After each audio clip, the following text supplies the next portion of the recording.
पापा पापा पुकारिना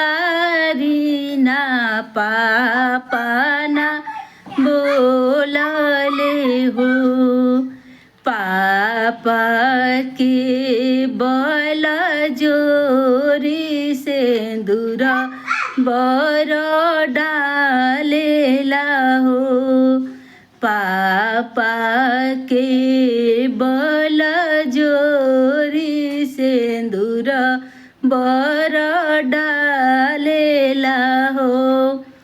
चाचा चाचा पुकारिना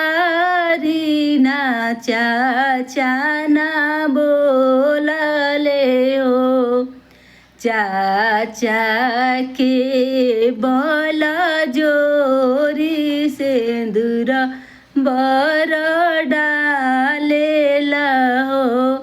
चाचा हवे धन लोभी त धन देखिलो भागैले हो।